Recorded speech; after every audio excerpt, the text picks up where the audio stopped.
All right. Hello, everybody. Happy New Year. Welcome to our first Team Passion call kicking off 2024.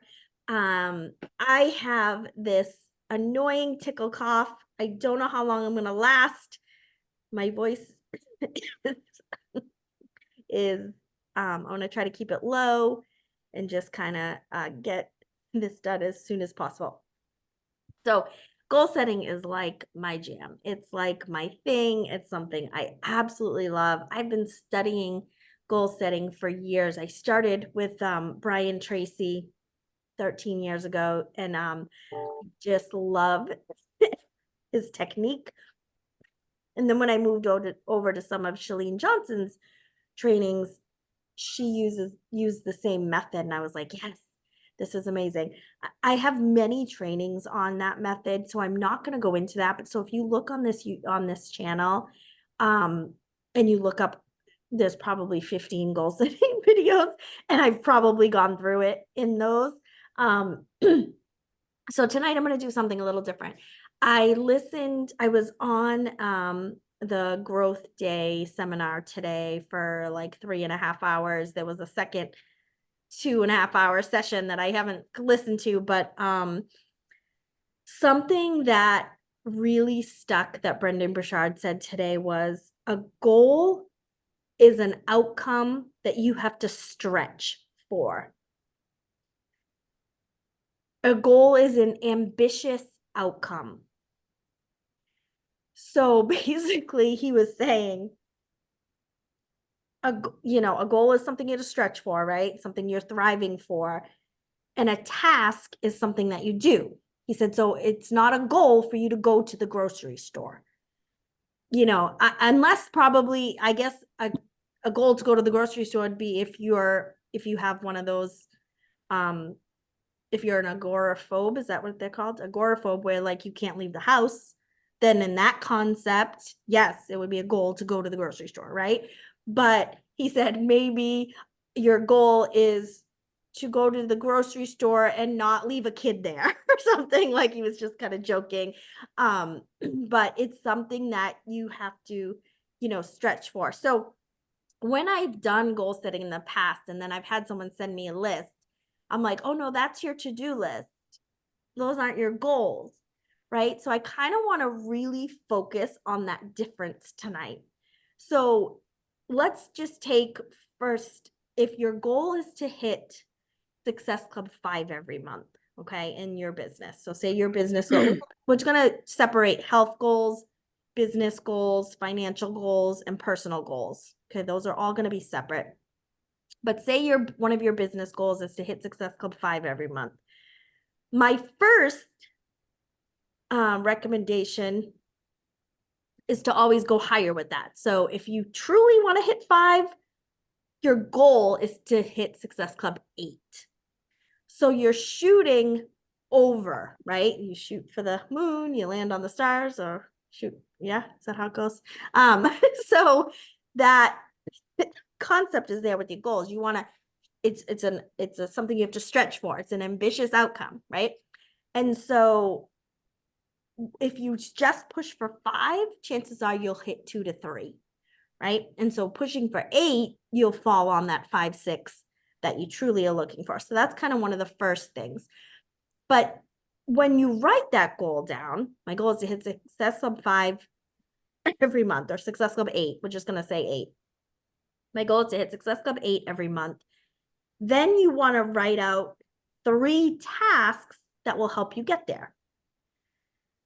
So your goal is not to reach out to 10 people a day. Your goal is Success Club 8, and your task is to reach out to 10 people a day. Right? So does that make sense? So your to-do list is full of action items that you will actually do that will get you closer to those goals. So if you have a health goal to lose 10 pounds,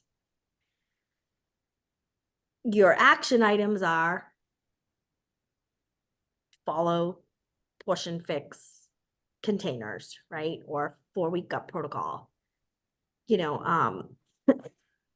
For me, increase your water intake. So your goal isn't to increase your water intake. That's your task that you're going to do. So those are distinctions that I want to make sure you understand. One of the things I really love to do, sometimes I write my goals really fast, and I'll just write Success Club 15, sign 2 business partners, lose 10 pounds, blah, blah, and I just write it as a list really quick. There's so much more meaning and emotion behind it when you write, I have earned Success Club 8 every month in 2024. So you're kind of talking about the goal as it's already happened, as if it's already happened, and you're putting a date to it. And then you're writing 2 to 3 action items under them. When Brian Tracy and Chalene talk about writing out all your goals, they talk often about a push goal. I don't want to go into too much detail on it, but I want to share what it is. So I'm gonna share this in list form just for time's sake. The goal is to make $500 a week in your body business. Okay. A goal is to pay down a student loan, to earn enough money to get your Shakeology paid for, right? So if you write a bunch of goals like that, and there's like 10 of them, the push goal is that income goal first, to make $500. And then you're able to pay down a credit card. Then you're able to put gas in the car. Then you're able to pay. So that goal takes care of 3 to 4 other goals on your list. So then that goal becomes a priority and something you're shooting for, because if you hit that goal, you're going to accomplish 3 to 4 other things on that list, which is amazing. And you have that push goal. Now, Brian always has trained taking your push goal and writing out 20 tasks to get you to that push goal.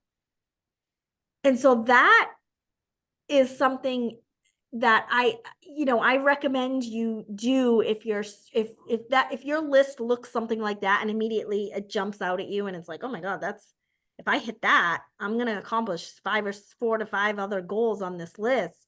So let's prioritize that goal, and then let's write a bunch of tasks. So say it's an income goal. So my body business goal is to earn $500 a month. So the 20 tasks would be: make your contact list, reach out to 5 people every day, invite at least 2 people every day, right? Learn how to do reels, make sure you're sharing about the business opportunity, right? Like just those daily tasks to get you to that success in your business. Even do a training on how do I make $500 a week. Message my upline and say, what does it look like if I want to make $500 a month? What does that look like? How many people do I need to help? Reverse engineer that $500, break it down weekly.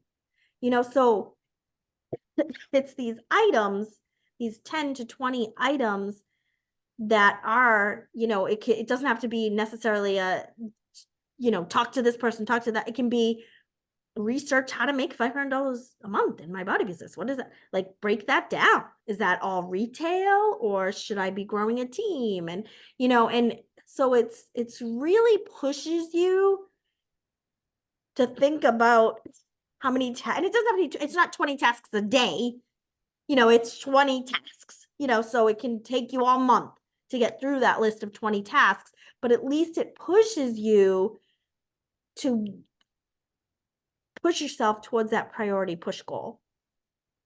So I just kind of wanted to mention that as you're doing it. For me, I started thinking the last few years, I've really only set like health, business, and financial goals. And I started thinking to myself, I really want to push towards some personal goals. Now, because I don't consider pay off my credit card, put money into the savings. I don't really consider those personal goals. I consider those more business and financial in the business and financial goals section. So personal goals for me was like um get the basement cleaned out. Like get the basement decluttered. Like there's Mark saves. Sure, we have this might be Mike too, Becky. Saves every um box that any TV that we've ever bought in the past 25 years, just in case we ever need to return it, and even though the TV does not exist anymore in this house, is in the basement. I am actually the box saver. Oh, you Mike's to get rid of everything. Me too. I have I don't care. all my party light boxes, all my Pampered Chef boxes. Oh my God. Yeah, that's your goal this year. I just set a goal for See you. how much party light I've purged, and I give the girls a lot of stuff, and I still have stuff. Girl. So, the basement has been a big thing. And then I actually said to Mark, he said, oh my gosh, we've been here 8 years. And I was like, and we've never painted this bedroom. Like my bedroom is so plain. Like we painted every other room in the house. And so I was like, okay, so I started thinking more about personal goals. And then I set a reading goal this year to read 20 books, and I read 4. Like I'm like, okay, this is like ridiculous. So I feel like this year I've been so focused on my health and financial and business goals that I forgot about my life and what life is like outside of all of those things. And I've been so focused on the kids and stuff too, and their mental health, and just, making sure everybody's healthy. So it's time for me to set some personal goals as well. There's no set number on what you have to do. Some years you're going to feel some days you're going to want to keep this simple. Some days you're going to want to kind of go into more detail. I do recommend writing at least 10 goals in all 4 of these categories. Doesn't have to be 10 business goals, 10 health goals, just 10 goals. Write them as if they've already happened. See if a push goal jumps out. Make that a priority and write down 20 tasks for that push goal. If nothing jumps out, 2 to 3 tasks in each goal is totally fine. So, for example, number 1 for me, I have lost 10 pounds by April 1st, 2024. I've been trying to lose these 10 pounds for 5 years. So I didn't want to say like by the end of the year. I want to stretch myself that I can do this in 3 months, in 90 days with this program, right? So I've written it as if it's already happened. I have lost 10 pounds by April 1st, 2024, and I've given it a date. I am hitting SC15 every month in 2024. So that's like a business goal. I have read 20 personal books by 12/31/24. Okay, so just to give you an idea, we can sit down and do these, separately. Write out our top 10 goals. I would love for you to share them in the team page when you've done it at some point this week. It's really powerful if this is something you do every week at the same time. So in my cozy calendar on Sundays, I have a meal prep I write like meal prep, grocery shop, write out goals, do the workout log. So there's tasks I do every Sunday night to get my business prepared for the week and get myself prepared for the week. And this is one of them. So if you write your top 10 goals for the year every Sunday night, or Sunday morning, whatever inspires you to do it, and then share it in the team page. You can share it in the Sunday bat, or you can share it as a separate post. But I think if we can get into this habit of sharing our goals all 52 weeks, this year, that would be pretty powerful in a consistent habit that we've created together. Any questions? Is this helpful? Did that make sense?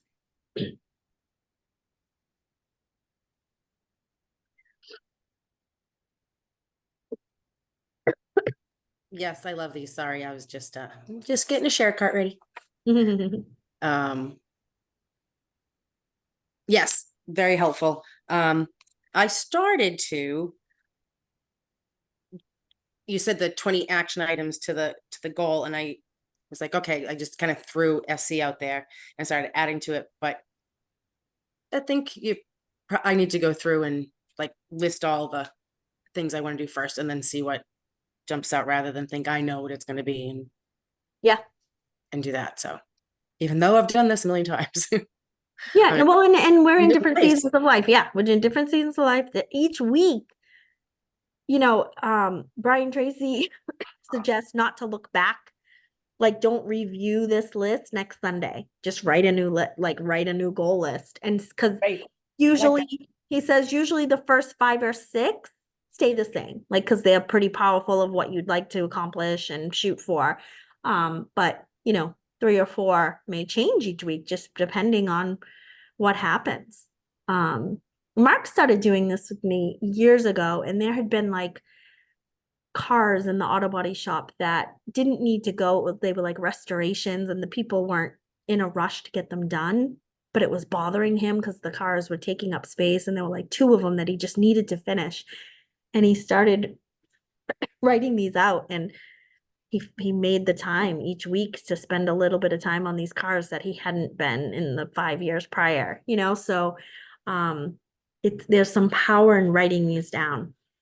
And setting vacation goals as a family, something like that is pretty powerful to do. So, yeah.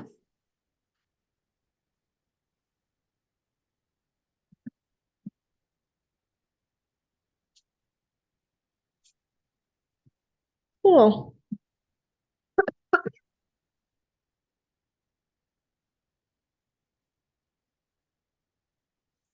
I have thoughts in my head, so I'm just going to get them written down now while they're here.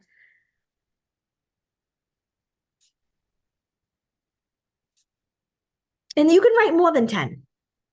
And if you keep going, like, it's fine. 10 is like the minimum.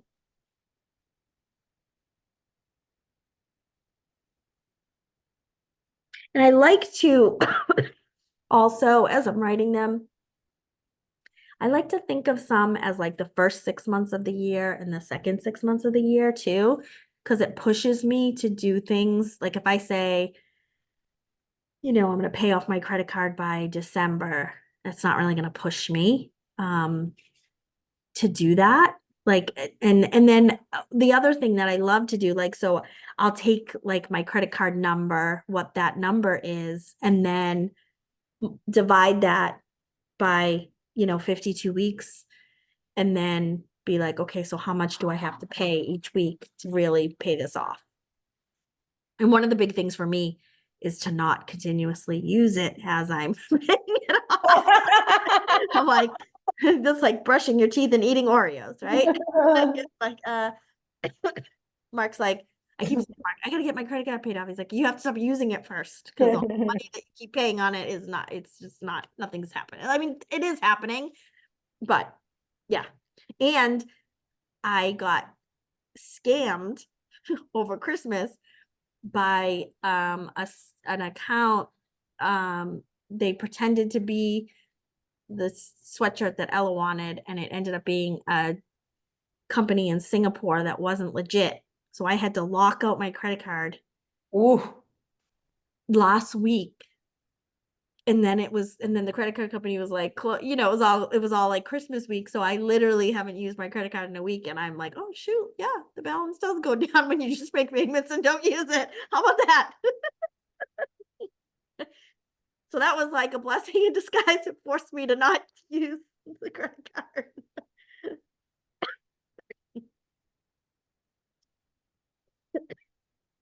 Awesome. Any questions before we hop off so you don't have to keep listening to me cough? All